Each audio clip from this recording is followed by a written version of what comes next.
Vivir es Cristo, vivir es Cristo, vivir es Cristo. Buenos días, mis hermanos, qué bueno es que podemos seguir compartiendo con ustedes a través de este medio por la situación que estamos viviendo aún en el país. Y bueno, hoy en forma especial lo estamos transmitiendo desde la casa de Pablo, porque hemos tenido algunos problemas técnicos a propósito de la lluvia con la electricidad en el salón. Desde ya le pido que esté orando, desde ya le pido que esté... si tiene algún contacto, algún conocimiento respecto a la electricidad, puede contactarse con nosotros, pero claramente nosotros también estamos gestionando este tema y tratando de solucionarlo. Pero sobre todo le pedimos su oración para que nada impida que podamos seguir predicando la palabra de Dios. Qué bueno, qué lindo ha sido la lluvia, qué bueno ha sido poder disfrutar del día de ayer de lo que fue la lluvia. Esperamos que todos hayan estado bien. Y quiero decir que estamos agradecidos por los aportes que se hicieron para el hogar de niños. Agradecidos en el sentido de que la iglesia respondió de una manera hermosa. La verdad es que sobreabundó. La verdad es que de lo que se solicitó, incluso se entregó más de lo que se necesitaba. Así que acopiamos una parte y se va a ir entregando poco a poco. Pero también recordamos que estamos también acopiando víveres y se están entregando constantemente alimentos no perecibles a familias que por causa de la pandemia han visto mermada su economía.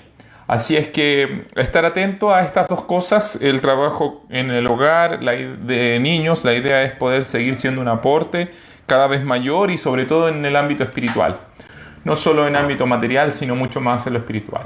Así es que, bueno, vamos a orar un momento. Le pido que ahí donde esté en su casa, incline su rostro y cierre sus ojos y podamos orar juntos. Padre, en el nombre de Jesús de Nazaret, oramos con gratitud, Dios, y con confianza, no en nuestra habilidad y en nuestra capacidad, sino en tu gracia y en tu amor, que manifestaste a través de Jesucristo.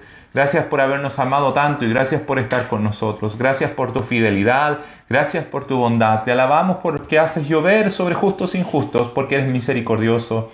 Porque has derramado lluvia, Señor, en este tiempo que tanto necesitábamos, Dios. Nosotros te alabamos a ti por la lluvia y te damos gracias por eso, Dios mío.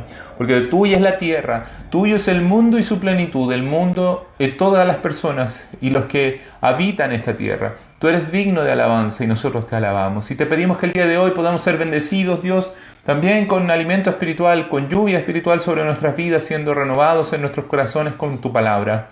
Te ruego, Dios, que mucha gente pueda ser alcanzada aquí en Illapel con tu verdad. Mucha gente venga al conocimiento de tu verdad. Aquel pueblo que tú tienes escogido para tu gloria se manifieste, Señor, en este tiempo tu misericordia, tu salvación en sus vidas y vengan a alabarte junto a nosotros. Te damos gracias en el nombre de Jesús. Amén. Como nuestra costumbre, leemos todos los domingos un salmo a la vez. Y el día de hoy nos corresponde leer el Salmo número 37. Es un salmo extenso, así es que vamos a leer la mitad del salmo. Vamos a leer del versículo 1 hasta el versículo 20. Salmo 37. Este es un salmo hermoso donde escribe David enseñándonos e inspirándonos a que no nos fijemos en aquellos que a través del hacer mal, a través de la maldad prosperan. Ha sido hermoso ver ahora, gracias a la lluvia, cómo ha crecido el pastito, ¿cierto? Es muy lindo avanzar por cerca del campo y ver, ¿cierto?, cómo ha crecido la hierba verde. Pero sabemos que esta hierba durará solo unos meses. Sabemos que el calor del verano acabará con ella. Es linda por un tiempo, pero sabemos que no perdurará. Y David asemeja esto a los ricos de este mundo, a los malvados, a los ricos que son ricos mediante ganancias deshonestas, mediante la injusticia, a aquellos que hacen iniquidad y maldad. Dicen, son como la hierba del campo, un día florece, un día crece, pero sabemos cuál es su fin. Sabemos que perecerá. Pero los que confían en Dios tendrán nuevas fuerzas y heredarán la tierra, permanecerán para siempre. Nosotros creemos en esta gran verdad, creemos que nuestra vida no está en este mundo, sino en la nueva creación, en la nueva Jerusalén que Dios establecerá cuando Él venga y juzgue a la tierra. Cuando todo sea consumido por fuego, como dijo el apóstol Pedro. Cuando todo se termine, Dios va a recrear su creación y ahí permaneceremos, estaremos aquellos que hemos creído en su promesa de salvación. Así es que le invito a leer el Salmo 37. Dice así desde el versículo 1 al 20. No te impacientes a causa de los malignos, ni tengas envidia de los que hacen iniquidad, porque como hierba serán pronto cortados, y como la hierba verde se secarán. Confía en Jehová y haz el bien, y habitarás en la tierra y te apacentarás de la verdad. Deleítate asimismo en Jehová, y Él te concederá las peticiones de tu corazón. Encomienda a Jehová tu camino y confía en Él, y Él hará. Exhibirá tu justicia como la luz, y tu derecho como el mediodía.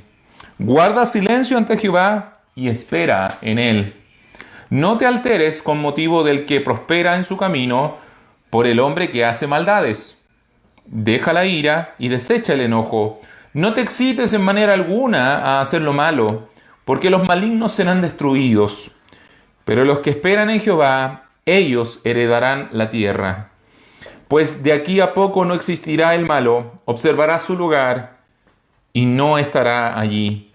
Pero los mansos heredarán la tierra y se recrearán con abundancia de paz. Maquina el impío contra el justo y cruje contra él sus dientes. El Señor se reirá de él, porque ve que viene su día. Los impíos desenvainan espada y entesan su arco, para derribar al pobre y al menesteroso, para matar a los de recto proceder. Su espada entrará en su mismo corazón, y su arco será quebrado. Mejor es lo poco del justo que las riquezas de muchos pecadores, porque los brazos de los impíos serán quebrados. Mas el que sostiene a los justos es Jehová. Conoce Jehová los días de los perfectos, y la heredad de ellos será para siempre. No serán avergonzados en el mal tiempo, y en los días de hambre serán saciados. Mas los impíos perecerán, y los enemigos de Jehová, como la grasa de los carneros, serán consumidos, se disiparán como el humo. Confiemos en el Señor, aun cuando veamos a veces que hay quienes promulgan leyes o realizan actos que son perversos, asesinar niños que aún no han nacido, legalizar el matrimonio homosexual, y veamos cómo la maldad puede en algunos lados crecer. Nosotros esperemos en el Señor, no nos angustiemos, sino que confiemos. La Biblia dice que el impío perecerá, miraremos y ya no va a estar. Tengamos misericordia, oremos por ellos para que se arrepientan y alcancen la misma misericordia que nosotros hemos alcanzado. Esa gracia que nos permite confiar en que un día veremos la gloria de Dios y Él nos ha dado su Espíritu, que es la garantía, que es lo que nos da certeza de que un día veremos a nuestro Rey y heredaremos la tierra. La Biblia dice: los mansos heredarán la tierra. Sea usted y yo, seamos mansos, sea manso. Esto quiere decir, déjese gobernar por la palabra de Dios, déjese guiar por la verdad del Espíritu de Dios que está en la Biblia. Así es que el Señor nos bendiga y nos permita comprender el día de hoy su palabra. Hermanos amados, les pido que estén siempre conectados en lo posible, traten de guardar el tiempo para poder reunirnos de esta forma por el tiempo que Dios lo permita. Y así también, cuando podamos volver a las reuniones, esté en nuestra vida, en nuestro diario vivir, esta rutina establecida. Porque ahora nadie nos ve, nadie sabe si usted está o no está atento a la predicación. Dios lo sabe. Pero qué hermoso momento es para hacerlo delante de Dios, no delante de los hombres. Apartar este tiempo para buscar al Señor y para estar juntos en comunión, aunque sea de esta manera. El Señor lo bendiga.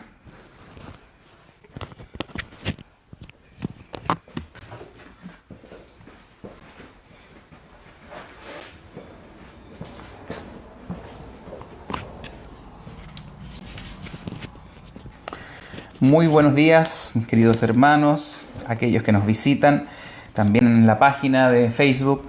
Muy contentos de estar este primer domingo de julio junto a ustedes, contentos de revisar nuevamente la palabra, queremos siempre prestarle toda la atención a las Escrituras, a lo que Dios ha delegado hacia nosotros para poder crecer en el conocimiento de Dios. Nuestra única misión como iglesia, o la principal, digamos, es que pueda usted crecer y aportar nosotros en lo posible para su discernimiento espiritual, para su entendimiento, y queremos hacerlo semana a semana a través de estos medios, mientras no nos podamos juntar en nuestra sede, que como decía Juan Manuel, tuvo algunas dificultades, hubo algunas cosas con respecto a la lluvia que esperamos prontamente solucionar. Bien, lo que nos corresponde hablar hoy día, como usted lo sabrá, estamos revisando la segunda carta de Pablo a los Corintios.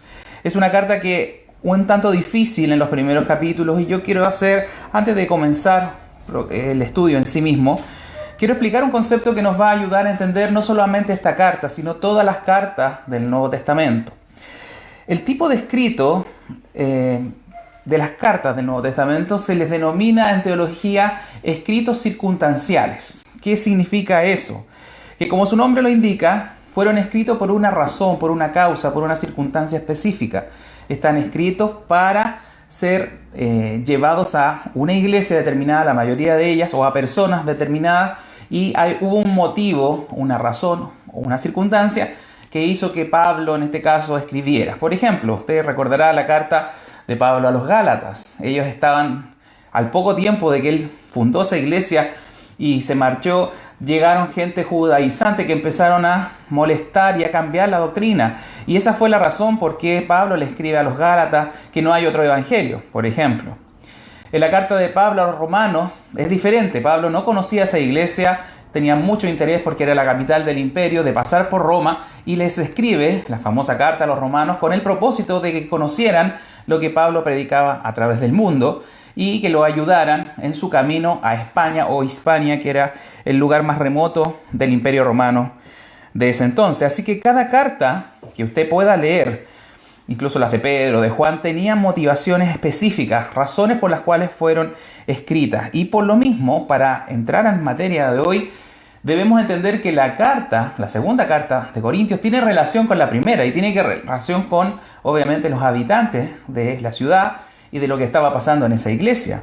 Por lo tanto, si no conocemos la primera carta, bien difícil que nos podamos situar bien en el contexto, en las circunstancias que estaban pasando, por lo cual escribió Pablo la segunda carta. De manera que hoy día, igual que en las otras semanas, vamos a hacer algunas alusiones a lo que pasó en la primera carta, y el tiempo transcurrido entre una y otra son aproximadamente entre 4 o 5 años, los cuales pasaron situaciones, y podemos, a través de la lectura inferida, entender que hubo situaciones que pasaron entre medio entre primera y segunda carta, que vamos a citar y vamos a poder comprender. Por lo tanto, nuestro interés es que usted entienda bien, y si bien los capítulos que hemos leído son un tanto difíciles, hoy día esperamos aclararlos mucho más para que usted tenga una buena recepción y un buen conocimiento de la doctrina, de la enseñanza, de lo que podemos sacar en limpio de estas cartas. Pero antes, como siempre, vamos a leer, porque necesitamos la iluminación del Espíritu Santo para que nos guíe en la exposición, en el desarrollo, y que usted también disponga su corazón, disponga su mente, y que Dios le hable directamente a través de lo que vamos a hablar. Así que oremos juntos un momento. Señor, estamos reunidos por este medio a la distancia, no presencialmente, pero siempre, Señor, tú estás con nosotros. Has prometido tu Espíritu Santo que habite en el creyente.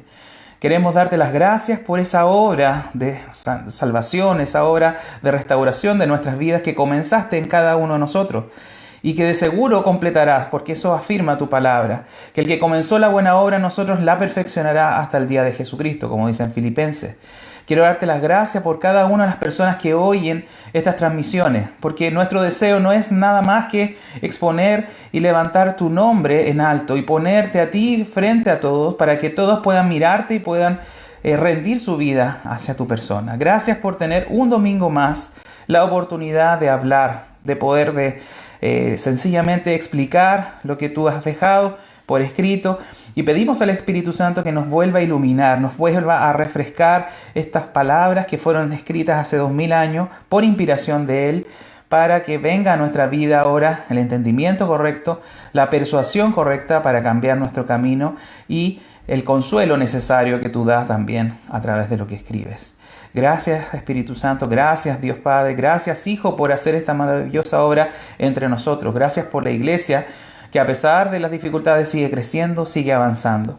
Te pido que podamos llegar también a muchos que a lo mejor no te conocen y que puedan interiorizarse y aprender de la manera que lo estamos haciendo, cómo funcionamos como iglesia, para que entiendan que ese es el gran misterio que podríamos decir tiene la fe para ellos.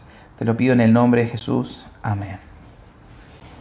Bien, vamos a ir, y usted, si está en su casa y tiene una Biblia a su lado, quiero que abra la Biblia en la segunda carta de Pablo a los Corintios. Vamos a leer el capítulo 2, del versículo 1 al 11. Dice así: Esto pues determiné para conmigo, no ir otra vez a vosotros con tristeza. Porque si yo os contristo, ¿quién será luego el que me alegre? Sino aquel a quien yo contristé. Y esto mismo os escribí, para que cuando llegue no tenga tristeza de parte de aquellos de quienes me debería gozar, confiando en vosotros todos, que mi gozo es el de todos vosotros. Porque por la mucha tribulación y angustia del corazón os escribí con muchas lágrimas, no para que fueseis contristados, sino para que supieseis cuán grande es el amor que os tengo. Pero si alguno me ha causado tristeza, no me la ha causado a mí solo, sino en cierto modo, por no exagerar, a todos vosotros. Le basta a tal persona esta reprensión hecha por muchos. Así que, al contrario, vosotros más bien debéis perdonarle y consolarle, para que no sea consumida de demasiada tristeza. Por lo cual os ruego que confirméis el amor para con él. Porque también para este fin os escribí, para tener la prueba de si vosotros sois obedientes en todo. Y al que vosotros perdonáis, yo también. Porque también yo lo he perdonado. Si algo he perdonado, por vosotros lo he hecho en presencia de Cristo. Para que Satanás no gane ventaja alguna sobre nosotros, pues no ignoramos sus maquinaciones. Amén. Hasta ahí. Siempre sucede que cuando se habla del amor en esta sociedad tan moderna, yo diría que se malentiende el concepto. De frentón, definitivamente, cuando la gente habla de amor, si lo saca de la casilla de lo romántico y especialmente incluso de lo erótico, nadie entiende realmente lo que es el amor, cuando, sobre todo, la Biblia nos enseña que el amor también es disciplina, que él también es corrección. Hoy día pensar en el amor como algo así, algo disciplinario, o una idea de corregir a otra persona, suena a intolerancia, a maltrato, o incluso está definido como crimen de odio en algunas partes. Pero debemos recordar, y por eso tenemos que hacer la conexión con la primera carta, que el apóstol en su primera carta, el motivo por el cual escribió es porque habían desórdenes en la iglesia. Habían comportamientos infantiles, peleándose quién era partidario de quién, de Apolo, de Cefas o de Pablo. Habían alteraciones en la comunión, por ejemplo, en la Santa Cena. Había alguna mala interpretación también con respecto a los dones espirituales. Había una serie de cosas que eran incluso escandalosas. También había algunos pecados que Pablo tuvo que confrontar en esa primera carta. Y no lo hacía sencillamente por querer imponer una autoridad apostólica, sino porque amaba a esas personas y sufría por el dolor que le traía ver a sus hermanos, a esa iglesia que él ayudó a conformar con estas dificultades. Por lo tanto, en estos primeros capítulos que hemos revisado de la segunda carta, vemos como Pablo nuevamente tiene que contextualizar y partir hablando de todas las atribulaciones y dificultades y angustias que sufrió en este periodo de tiempo, desde la primera a la segunda carta. Hablando especialmente que había tenido que ser muchas veces abrumado, perseguido en Éfeso y que incluso había peligrado su vida. Eso vimos en el primer capítulo. Y ahora en el segundo capítulo viene a citar una situación o a referir una situación que había sido comentada en la primera carta.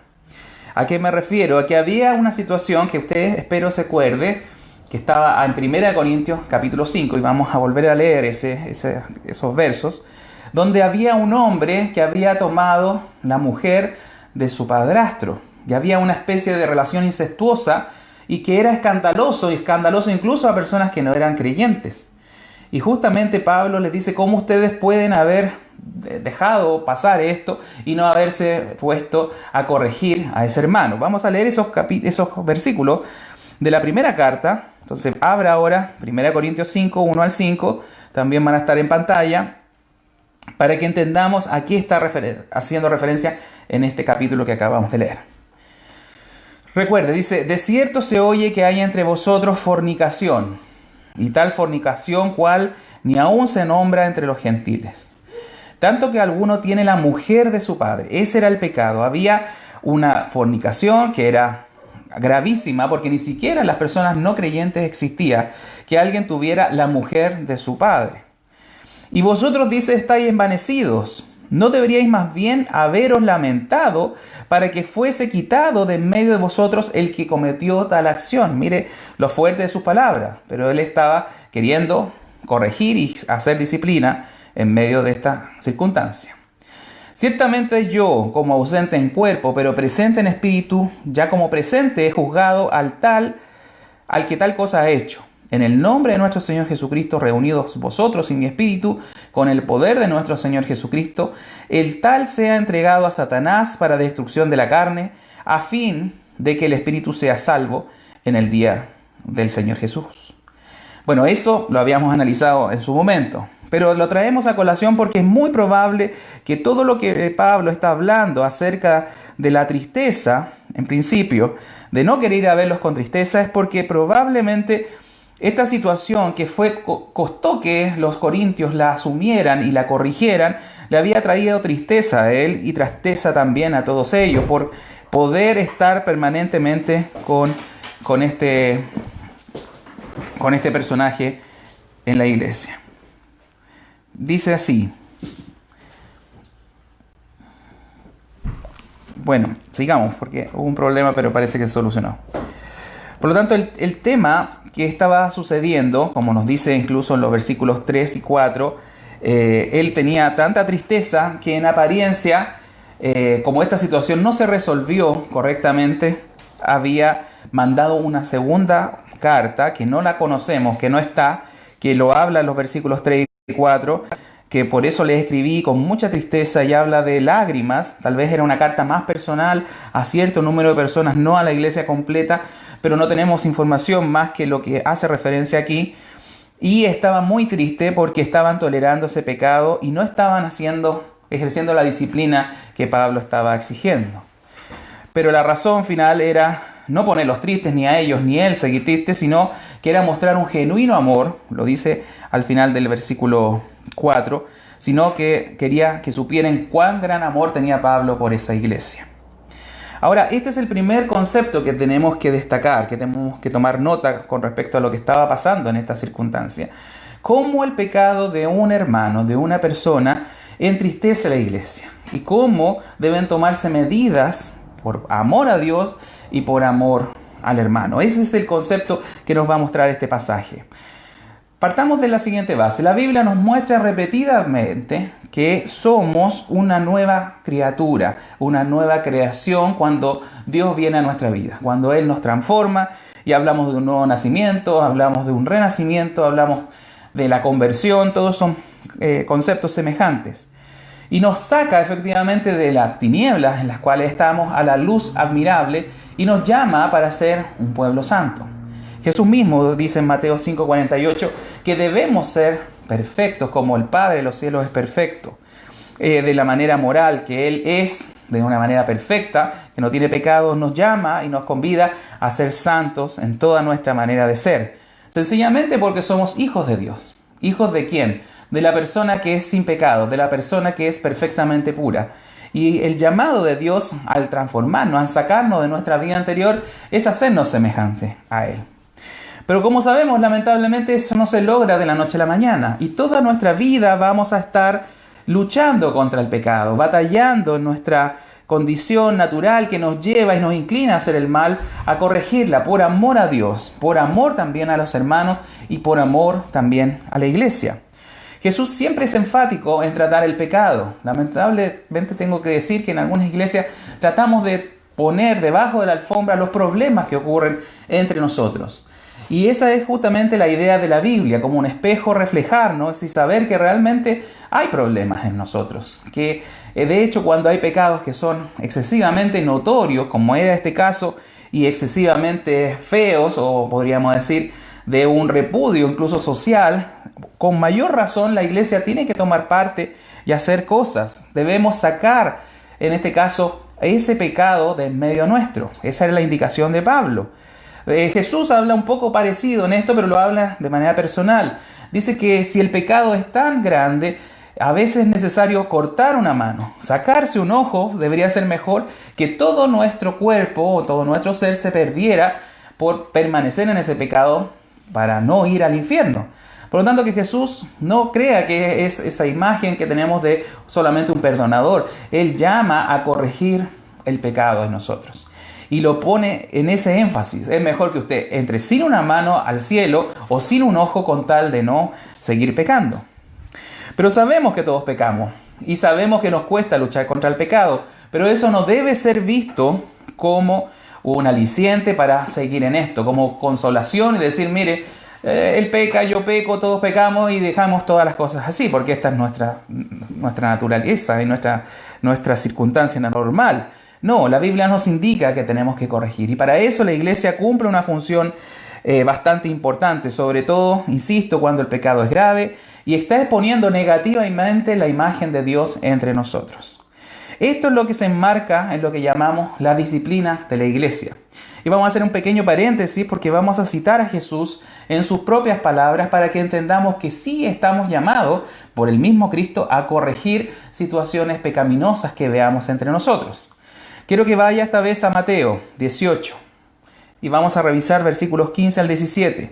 3 versículos ahí que nos van a enseñar de parte de Jesús qué debemos hacer cuando vemos pecado entre nosotros. Dice así en Mateo, es Jesús el que habla, dice, por tanto, si tu hermano peca contra ti, ve y repréndele, estando tú y él solos. Si te oyere, has ganado a tu hermano, mas si no te oyere, toma aún contigo a 1 o 2 testigos para que en boca de 2 o 3 conste toda palabra. Si no los oyere a ellos, dile a la iglesia. Y si no oyere a la iglesia, tenle por gentil y publicano. Mire lo que Jesús está estableciendo.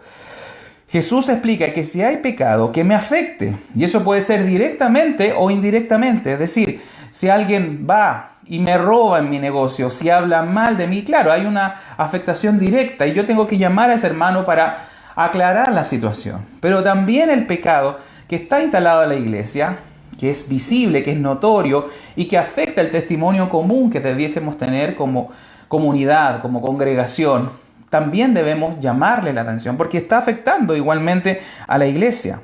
Y debo hablar con ese hermano y llamarle la atención. Si no corrige, tenemos que llamar a 2 o 3 testigos, de manera que todo lo que se hable conste en esos testigos y además sirva de presión para que ese hermano considere la reprensión de varios. Y si eso no llega a ocurrir, bueno, lo decimos delante de la iglesia para que la presión completa de la iglesia pueda hacer que él cambie y que considere las palabras. Y si no, esa persona debo considerarla como un gentil y publicano, significa que debo considerarlo como no parte de la iglesia. Ese es el proceder que nos explica Jesús cuando hay este tipo de problemas. Y son las palabras de él, directamente encargadas a sus apóstoles de escribir en los evangelios, para que nosotros entendamos que no podemos dejar pasar el pecado, que debe ser cambiado, debe ser mejorado, porque todos estamos en ese mismo camino, en ese mismo deseo. Volvamos un poco entonces ahora a la carta del apóstol, porque esa era la situación que él estaba aludiendo. Lo que había pasado en un principio, donde un hombre había tomado a la mujer de su padre como su pareja, y entonces eso se estaba publicando, estaba haciendo un mal testimonio y eso no debía pasar. Debieron haberlo sacado de la iglesia. Por eso dice en el versículo 5, volvamos al versículo 5, dice, si alguno me ha causado tristeza, no me la ha causado a mí solo, sino en cierto modo por no exagerar a todos vosotros. La tristeza que hablaba Pablo era la tristeza de que estaba normalizándose el pecado, dejando pasar esa acción y no tomando las medidas que él había dirigido. Y esa tristeza lo llevó, como decíamos, a escribir una otra carta entre medio de la primera y la segunda. Algunos incluso hablan de que fue a Corinto a tratar de cambiar esa situación y sufrió mucho y lloró mucho, y esa carta, aunque no la tenemos, nos habla de cuán fuerte era su amor y su sacrificio por purificar a la iglesia. Y aquí hay una gran enseñanza también para nosotros, porque también debiese causarnos tristeza cuando vemos a nuestro hermano fallar, cuando vemos a nuestro hermano caerse. No se trata de hacer escarnio público y que todo el mundo se entere lo que ha hecho, lo que ha fallado, sino tristeza profunda en el corazón porque saber que uno de los nuestros ha caído. Y la verdad es que Pablo nos está diciendo ahí eso. Yo tengo tristeza, pero no debo exagerar que todos ustedes también deben haberla tenido. Y tenemos que entender que si amamos a Cristo no podemos normalizar el pecado. No podemos ser blandos en esto y complacientes, decir, bueno, todos fallamos. Tenemos que ayudar a nuestro hermano a salir de ese proceso. ¿Y cómo se hace ese proceso? Bueno, lo vamos leyendo en los otros versículos. En los versículos 6 al 7, Pablo alude a esa persona, dice a tal persona. Está hablando de ese caso probablemente con mucha seguridad. Luego que fue reprendido por muchos, esta persona aparentemente indica que se arrepintió. ¿Y por qué entendemos eso? Porque dice que tenían que ahora consolarlo, que tenían que animarlo y tenían que entregarle amor. Tenían que volverlo al seno de la iglesia y considerarlo uno más. Parece que esa persona había dejado esa práctica, había cambiado. Obviamente eso es lo que implica el arrepentimiento, el cambio de conducta, el dejar de lado ciertas prácticas, y podía entonces cumplir el propósito de la disciplina, que era retener a esta persona de nuevo una vez arrepentida. Si bien en la disciplina nos parece un poco dura y difícil, y menos pensamos en amor cuando vemos estas cosas que pasaron en Corinto, pero Pablo es siempre enfático y la Biblia siempre es enfático. Y yo quiero citar un poco lo que pasa en medicina. Cuando hay un miembro, una parte de nuestro cuerpo que está enfermo, bueno, efectivamente, si hay una gangrena en un pie, en un dedo, muchas veces tenemos que sacarla, tenemos que cortarla para que eso no afecte al resto de los miembros. Pablo, escribiendo en su primera carta, habla de lo mismo. Dice que un poco de levadura leuda toda la masa. Y hablaba justamente de sacar a esa persona de circulación dentro de la iglesia para que no se viese afectado el resto de la iglesia por esta situación.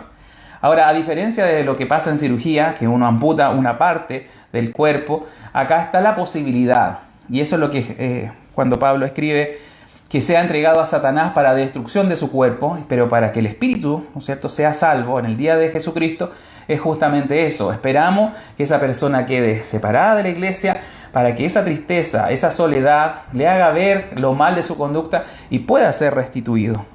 Ese es el deseo y lo que estaba sucediendo aparentemente en esta segunda parte de la historia de este personaje, porque se le estaba llamando ahora a que tengamos amor por él, que lo consideremos.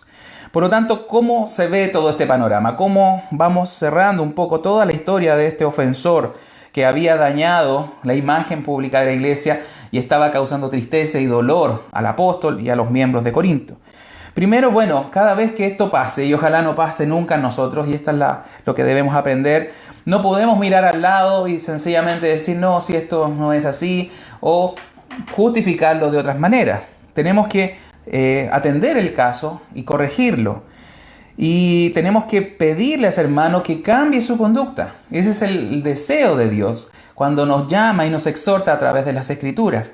También lo puede hacer desde un púlpito, también lo puede hacer persona a persona. Hay muchas maneras. Si eso no ocurre, bueno, tenemos que llamar a 2 o 3 testigos, como nos indica Jesús en Mateo, y pedirle que a esa persona cambie. ¿Por qué? Porque ahora hay más personas que saben de su pecado y queremos que sea transformado.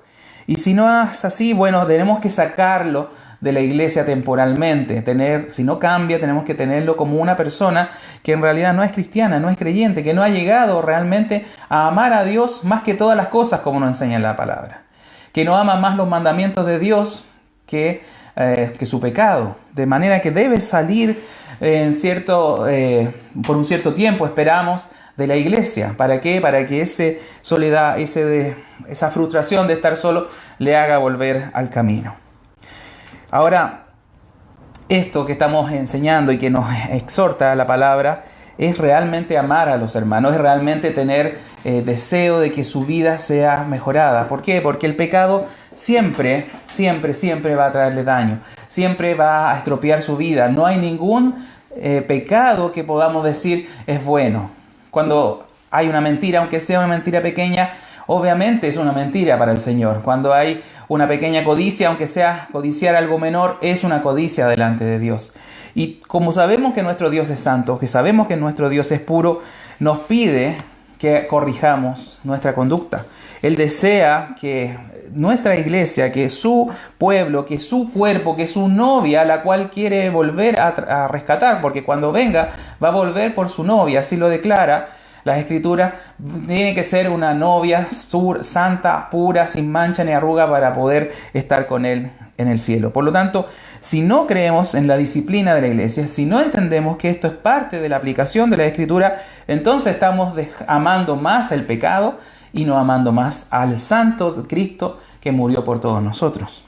Debe ser así corregida verdaderamente y tenemos que cambiar muchos conceptos de vida. Tenemos que cambiar muchos conceptos malos que se han enseñado en la iglesia.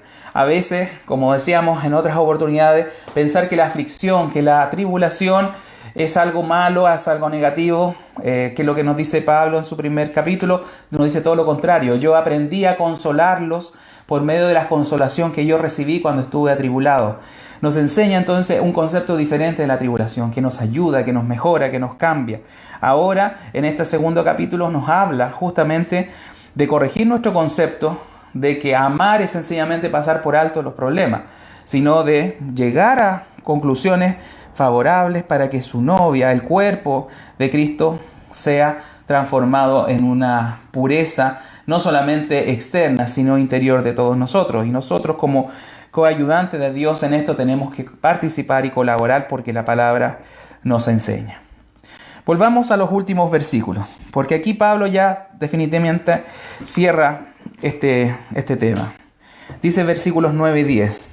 Porque también para este fin os escribí, para tener la prueba de si vosotros sois obedientes en todo. Y al que vosotros perdonáis, yo también, porque también yo lo he perdonado. Si algo he perdonado por vosotros, lo he hecho en presencia de Cristo. El tema era eso, el tema era la ofensa y la tristeza que en cierta manera tenía el apóstol.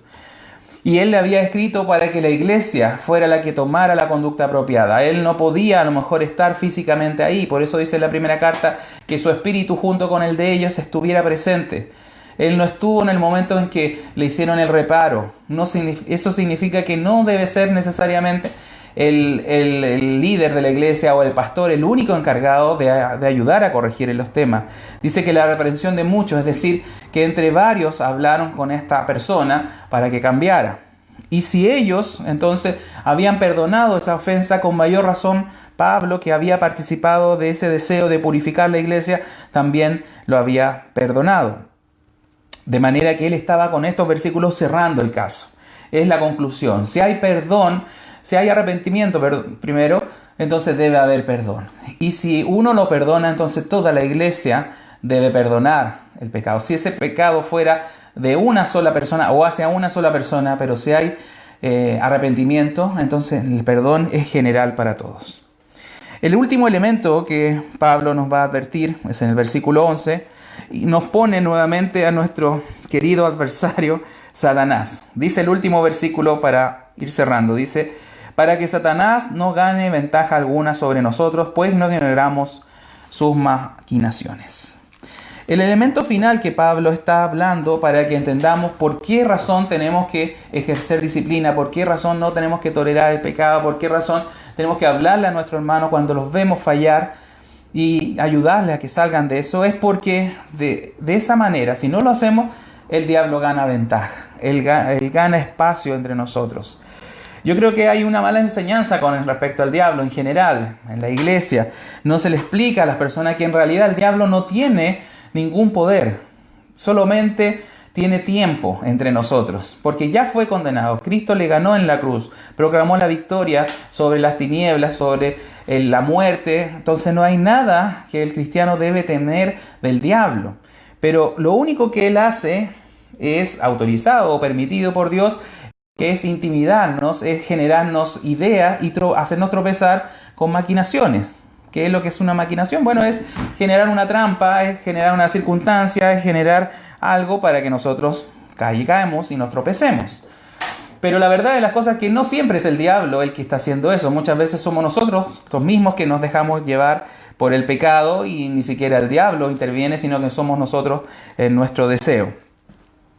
Por lo tanto, el diablo sí hay que tenerlo en consideración, y el punto que está haciendo el apóstol acá es que no debemos justamente darle espacio. Si nosotros no llevamos a cabo esta corrección, si nosotros dejamos de lado estas palabras, esta enseñanza que sacamos de esta porción de la Biblia, entonces le estoy dejando espacio al diablo. Y esto es igual que una bolita de nieve. Cuando el pecado se inicia, es una pequeña bolita que viene bajando del cerro. Si nosotros no apuntamos y no corregimos esa situación, con los días, con las semanas, con los meses, se va a ir agrandando. Y eso va a generar un gran problema difícil de detener. Ahí le estamos dando ventaja al enemigo. Estamos dejando que genere mucho daño colateral, siendo que hay situaciones que se deben detener de manera lo más pronto posible o inmediatamente. Entonces tenemos que tomar esto como un compromiso delante de Dios, como iglesia colectivamente. Y aquí hablo especialmente a los miembros de nuestra congregación, de no ser complacientes con el pecado. Sabemos que todos pecamos, yo no estoy en discusión de ese punto, pero no podemos tolerar que el pecado avance entre nosotros. Si hay situaciones equivocadas, si usted ve a su hermano pecar, hable con él. Háblele no para hundirlo y dejarlo que se ahogue en ese pecado que le va a traer dolor y le va a traer sufrimiento, sino como miembro de la iglesia de Cristo, ayúdelo a salir. Llámele a la comprensión, al arrepentimiento, a que pueda cambiar su conducta, porque eso daña a toda la iglesia. Daña a toda la iglesia. Un poco de levadura leuda toda la masa. Y si es que hay que llegar a momentos donde hay que hacer disciplina y decirle al hermano, por favor, no sigas creyendo que eres creyente, no sigas creyendo que eres miembro de la iglesia cuando estás pecando de esa manera y no cambias tu conducta, eso es difícil de hacer, pero es lo que la Biblia nos indica. De manera que ahora, 2000 años después del escrito de esta carta, y entendiendo y leyendo entre líneas lo que Pablo estaba pasando con él en estas circunstancias, podemos tomar en consideración que el amor, principalmente el amor en la iglesia, no es más que hacer la voluntad de Dios.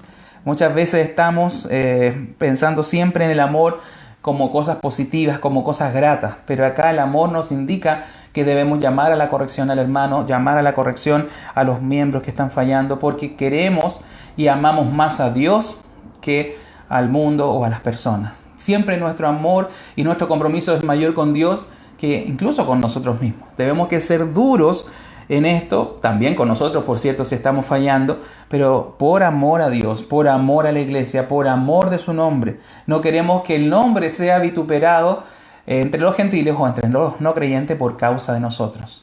Ese es el mensaje de esta porción. Está un tanto enredada, pero si conocemos lo que pasó en la primera carta y el desarrollo de los años entre las dos cartas, nos va a permitir entender mejor manera el deseo del apóstol de cambiar esa tristeza por amor y por alegría, porque esta situación ya se había solucionado, ya había perdón para ese ofensor.